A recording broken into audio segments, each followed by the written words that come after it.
दिन जिस दिन यहां पर दिप्के आए, उन्होंने कहा कि भाई हमें वहां पे प्रदर्शन करना है। मुझे अनशन कितने दिन से चल रहा था? 20-22 दिन के करीब था। तब कर लेते संवाद, नहीं, रोका था लेकिन किसी ने? अब एक चीज मुझे जब संसद पे जब कूच किया, जब पूरा दिल्ली में हमने देखा जो तस्वीरें आई, आप उसका इंतजार कर रहे थे कि वो सब हो और फिर बात करें। पिनाज जी मुझसे बात नहीं करना चाहती, मैं जबरदस्ती उनसे जाके बात करूं। गजब बात हो गई भाई। अच्छा, वो पहले बात उन्हें नहीं करना प्रदर्शन, चाहते। मैं बता रहा हूं ना क्या था, कोर्स ऑफ एक्शन क्या था वो भी सुन लेते हैं। वो आए, उन्होंने कहा कि हम जंतर मंतर पर प्रदर्शन करना चाहते हैं, हमें पता है कि मुझे परमिशन नहीं मिलेगी, और एज इट इज कोट कर रहा हूं उनकी जो बाइट्स हैं, मुझे पता है मुझे परमिशन नहीं मिलेगी, ऐसा भी हो सकता है कि मुझे गिरफ्तार कर लिया जाए। वहां यूएस में बैठ के ही माहौल बना रहे थे वो एयरपोर्ट पे पहुंचे बाद में परमिशन पहले दे दी उनको, वो वहां पहुंच गए, जंतर मंतर पर उन्होंने प्रदर्शन चालू कर दिया। उसके बाद सोनम वांगचुक वहां पर आए, उन्होंने लगातार प्रदर्शन किया, अपना मांगे दिखाई। जब उनकी तबियत खराब हो गई तो उनको हॉस्पिटलाइज किया गया। जब उन्होंने कहा कि हमें डायलॉग स्टैब्लिश करना है, तुरंत भारतीय जनता पार्टी की तरफ से 2 मिनिस्टर्स को डायलॉग के लिए नियुक्त किया, उन्होंने डायलॉग किया। मुझे एक चीज बताइए, सारी चीज ऑर्डर उठाने का नहीं था।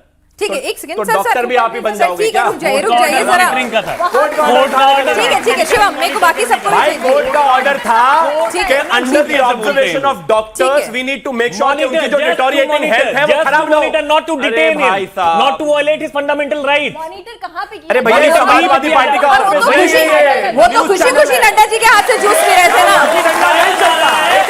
नहीं पता उसकी तबीयत खराब है, इनको पता थी, डॉक्टर नरेंद्र मोदी को पता था। अब आप एक चीज देख रहे हैं, फिर आप कहेंगे कि वो आजकल आप जेनजीज की टर्म बड़ी यूज कर, इनको ऐसा फोमो हो जाता है 2 मिनट टीवी से बाहर रख दो, चिल्लाना शुरू।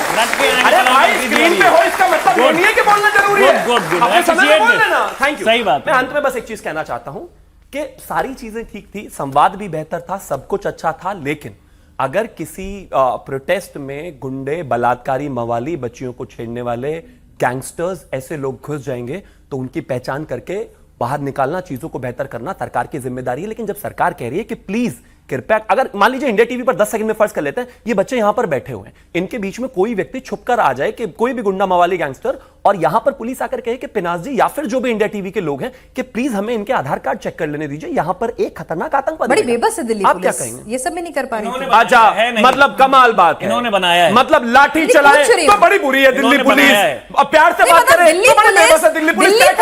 इतनी बेबस है कि वो भीड़ में घुस के आधार कार्ड नहीं चेक कर पाई, इतनी ताकत नहीं है दिल्ली पुलिस के पास कि वो आधार कार्ड चेक कर पाए, और इतना इंटेल भी नहीं है, इतना इंटेल भी नहीं है। देखिए दिप्के साहब ने अभी मीडिया में एक बयान दिया है, मैं वही कोट कर देती हूँ। उन्होंने कहा कि भाई अगर इतने सारे हिस्ट्री शीटर, रेपिस्ट, मर्डर के आरोपी अगर वहां पे पहुंचने में कामयाब हुए तो भाई आपका इंटेल क्या कर रहा था? मैडम ताकत तो दिल्ली पुलिस या किसी भी पुलिस या इस देश की सेना की पूछो मत, ताकत तो इतनी है, बराबर वालों से पूछ लो, पड़ोसियों से, ताकत की बात मत करिए। लेकिन बच्चे अपने ही हैं, और अपने बच्चों के बीच में अगर कोई गुंडे घुस जाएं तो उनको आप स्ट्रेटेजिकली तरीके से ही बाहर निकाल सकते हैं। आप एकदम इस तरीके से नहीं कर सकते कि सबको लाठीचार्ज हो, ये वो नहीं करना था हमें, हमारा एजेंडा था। पहले आता है भाई साहब इनको दे दो 2 मिनट पहले, वरना ये आगे बेचैन हो जाएंगे। रुक जाइए प्रिवेंशन के लिए होता है।